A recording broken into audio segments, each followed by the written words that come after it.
Hello everybody. It's been a fun day today. Got my taxes done. So I'm in hog heaven. Now that that's behind me, I can focus on making money and building a bomber. Woke up this morning, a little time to kill. And I got to looking at that panel. My next move, which would have been an extension that went like this.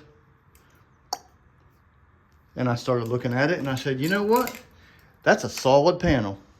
Goes up about 1 inch. I looked over all 4 of the surviving bombers. I could not find any evidence of 2 solid panels. What misled me was the illustrated parts breakdown shows 2 different panels. There is only one view between the 50 views, or I'm sorry, the 30 views of all the electronics and the furnishings. That shows them as a single unit. So, needless to say, I spent my morning remaking that panel. And there she is. Let's go have a look at it.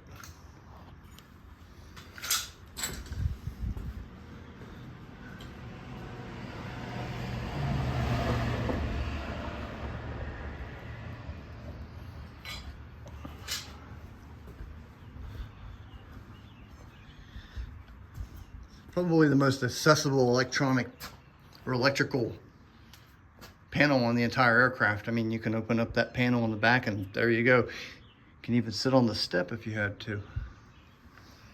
But anyways, you can see here, we're starting to lose space in here. Once again, I still have to make the back, which is going to stick out. Well, since that D2 panel is in there, I mean, it's going to be every bit of 4 or 5 inches, like I've said. So, and then, you know, you got a good arm's length, well, an arm and a hand between here and there to get up into the cockpit or the flight deck, which we'll do that now.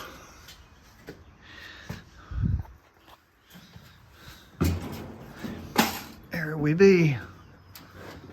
There's not a lot of room. I was just, now that I got these engineer seats in here, you know, if the other pilot seat is there, in order for the pilot, it is the pilot, this is the aircraft commander, this is the pilot, he has to, well, to make matters worse, is these seats, these bases are mounted wrong. These bases should be mounted for side-to-side travel, and they're only adjustable side to side.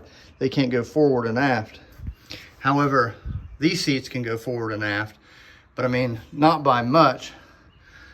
But, you know, you're still looking at about 1 foot for a guy to, you know, go over here, barely slide in through there, and then plop down onto a seat. It's kind of like a fighter for 4 people. It's interesting. The navigator station here, which includes this, that is his door for his equipment stowage. So it's kind of in line. It's very neat. I've never noticed that, and I would have never noticed that unless I was in a flight deck for a considerable amount of time. And his D2 is right there, so he's got a little walkway to get. And, you know, even cooler is his clipboard is right here. So he's got this whole just mess of space. Well, not that much, but that's amazing. That makes my day. Oh gosh. Here we go. I got that thing plotted out on 1 inch squares. That's the first time that I've done that before. I'm hoping it'll make things a little bit easier. I got the O2 panel and the comm panel in there. So it's ready to rock. Ready to rock. That's where we're at.